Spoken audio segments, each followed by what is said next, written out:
अब हम सीखेंगे टू बी सेंटेंसेस प्रेजेंट का। टू बी सेंटेंसेस आप कह सकते हैं या verb of to be sentences कह सकते हैं। इसमें हम सीखेंगे इसका प्रेजेंट और इसकी जो पहचान होगी, मैं यहाँ लिख देता हूँ पहचान। वाक्य के अंत में हैं, हूं या फिर हो आपको दिखेगा तो आपको टू बी सेंटेंस है। और यहाँ पर आपको जो यूज करना है वो इसका प्रयोग, एम का प्रयोग और आर का प्रयोग करना है। इस एम आर का प्रयोग आपको करना है यहाँ पर। अब हम देखते हैं कौन से सब्जेक्ट के साथ इस लगेगा, कौन से हेल्पिंग वर्ब के साथ एम लगना है, फिर आर लगना है। अब देखते हैं ऐसे। तो यहाँ पर मैं एक रोल लिखूंगा यहाँ पर। रोल जो है subject plus is then am then are और उसके जस्ट बाद ऑब्जेक्ट का यूज करेंगे हम।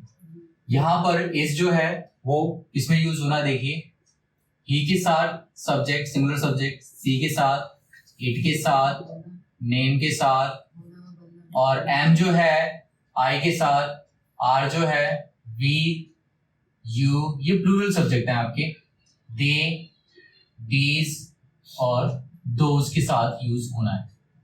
अब हम एक वाक्य का एग्जाम्पल का एक एग्जाम्पल लेता हूं मैं। देखिए उदाहरण, जैसे वह एक विद्यार्थी है।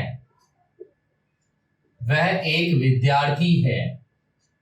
वाक्य के अंत में मैंने आपको पहचान बताया था कि वाक्य के अंत में या तो है हो, हूं या फिर हो। तो आपको जो लिखना है वो आप फिर ये रूल फॉलो करेंगे। हमेशा ध्यान रखना, टू बी सेंटेंसेस है, टू बी सेंटेंसेस में या फिर टू हैव सेंटेंसेस जो आप आगे सीखोगे उसमें आपको वर्ब क्रिया का प्रयोग बिल्कुल भी नहीं करना है। ठीक है, आपको क्रिया का यूज नहीं करना है। अभी हम बिना वर्ब के सेंटेंस बनाना सीख रहे हैं। और यहाँ पर देखो बिना वर्ब के सेंटेंस, जैसे आपने देखा वह एक विद्यार्थी है, आप यहाँ पर देखोगे कि यहाँ पर कोई भी वर्ब नहीं है। तो अभी जो हम वाक्य बनाना सीख रहे हैं हम बिना वर्ब के, बिना किसी क्रिया के सीख रहे हैं, हम सिंपल सेंटेंस सीख रहे हैं। अब देखिए जैसे यहाँ पर वह एक विद्यार्थी है। दूसरा एग्जाम्पल लेता हूं, मैं एक अध्यापक हूं।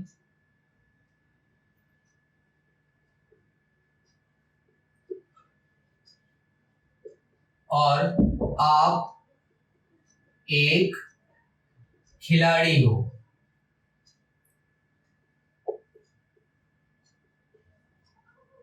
वह एक विद्यार्थी है। अब यहां पर आप देखोगे कि सब्जेक्ट आपका है क्या। सब्जेक्ट आप देखोगे आप वह जो है वो ही है, तो यहां पर आपको इज यूज करना है।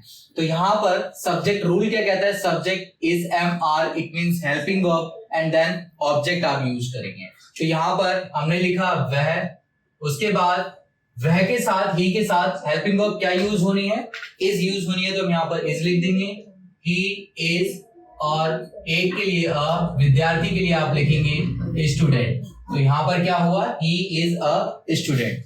ऐसे आप पाओगे कि मैं एक अध्यापक हूं। आपने देखा कि जैसे मैंने आपको पहचान में बताया था कि आपको है का प्रयोग करना है, हूं का प्रयोग करना है और हो का प्रयोग करना है। ठीक है, तो जैसे कि आपने देखा यहाँ पर वाक्य के अंत में है, हूं है और हो है, और यहाँ पर कोई भी वर्ब नहीं है। इन सब बातों का ध्यान देना है आपको। जब आप सेंटेंस बना रहे हो, वाक्य बना रहे हो, तो उसमें देखना कि लास्ट में है, हूं, हो तो आएगी, लेकिन उसमें कोई भी क्रिया का प्रयोग नहीं होना चाहिए। ठीक है, उसके बाद जैसे मैंने ये सेंटेंस लिखा कि मैं एक अध्यापक हूं, तो मैं को हम क्या, यहाँ पर सब्जेक्ट के साथ क्या लगेगा, हेल्पिंग वर्ब एम लगेगा। तो हम सब्जेक्ट यहाँ हमने आई और आई के साथ हेल्पिंग वर्ब एम, ए के लिए आई एम अ टीचर। ये ऐसे हम लिखेंगे। आपने देखा कितना इजी हो रहा है आपके लिए सेंटेंस बनाना, बहुत ही ज्यादा इजी है। इसको बनाना आपको टेंशन लेने की जरूरत नहीं है। जितना आप फ्री माइंड से सीखेंगे उतना ही बेटर आप सीख पाएंगे। लेकिन आपका अटेंशन जो है बिल्कुल वीडियो पे ही होना चाहिए और पूरी वीडियो देखें। हाफ वीडियो देखने से आपको कुछ समझ में नहीं आएगा। पूरी वीडियो देखिए। इससे पहले भी जो हमने वीडियो बनाई है उसको भी देखिए, इससे आप को रिलेट करेंगे, ऐसे ही आप सीख पाओगे। अचानक से कोई भी चीज बीच में से आप कुछ भी देखते हो या कोई काम करते हो तो वो पूरा नहीं होता है और वो आपको चीजें जो है वो सर के ऊपर से चली जाएंगी। इसीलिए मेरा जो तरीका है वो बहुत ही इजी तरीका है, सिंपल तरीका है, और उसी तरीके से मैं आपको यहाँ पर समझा रहा हूं। अब आ जाइए यहाँ पर, आप एक खिलाड़ी हो, आपको हम क्या बोलेंगे, यू, तो यू के साथ आप क्या लगाओगे, यू के साथ हेल्पिंग वर्ब यूज होनी है आर, ठीक है, और यू आर अ, खिलाड़ी हो तो प्लेयर, तो यहां पर आपने क्या लगाया कि आप एक खिलाड़ी हो, यू आर अ प्लेयर। बहुत ही ज्यादा इजी सेंटेंस यहाँ पर आपका जो है, आपने देखा कि कैसे बनाया आपने, यहाँ पर आपने इज एम आर का यूज सीखा है।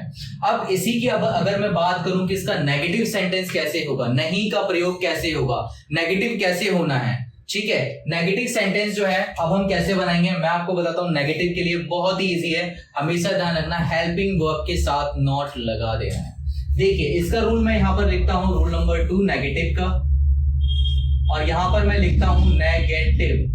नेगेटिव का रूल जो है subject plus is am are और उसके बाद जस्ट नॉट और फिर ऑब्जेक्ट। जैसा मैंने आपको अभी बताया कि हेल्पिंग वर्ब के बाद ही आपको नॉट का यूज कर देना है, इसका प्रयोग करोगे तो आपका नेगेटिव सेंटेंस बन जाएगा। एग्जांपल में लेता हूं कि अगर इसको मैं बोलूं कि वह एक विद्यार्थी नहीं है, तो वह एक विद्यार्थी नहीं है के लिए he is, हेल्पिंग वर्ब यहां पर क्या है, is है, इसके बाद ही मैंने क्या लगा दिया, not, he is not a student। ऐसे ही आप सेकंड एग्जांपल अगर मैं लूं नेगेटिव, अगर इसे बनाऊं मैं एक अध्यापक नहीं हूं, तो आपका हेल्पिंग वर्ब क्या है, यहां पर am है, तो इसके बाद नोट लगेंगे I am not a teacher। आपने देखा कितने इजी तरीके से आपका नेगेटिव सेंटेंस भी बन गया। और इसकी हिंदी की अगर मैं बात करूं तो मैं एक अध्यापक नहीं हूं, मैं एक अध्यापक नहीं हूं। आपने देखा इसकी इंग्लिश कैसे बहुत ही इजीली तरीके से आपने बनाई।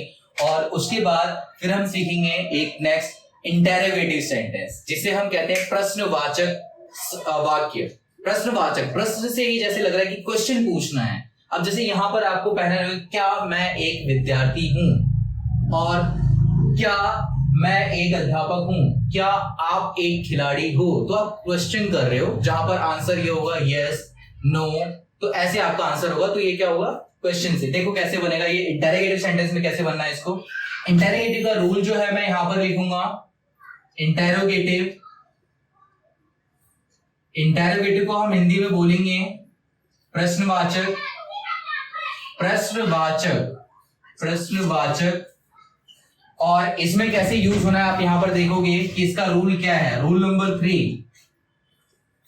रूल नंबर 3 आपका कहता है कि हमेशा हेल्पिंग वर्ब आगे कर देना है अगर आप इंटेरोगेटिव सेंटेंस बना रहे हो तो हमने इज एम आर जो है सबसे पहले लिख दिया, और उसके जस्ट बाद आपको सब्जेक्ट लिखना है, उसके जस्ट बाद ऑब्जेक्ट।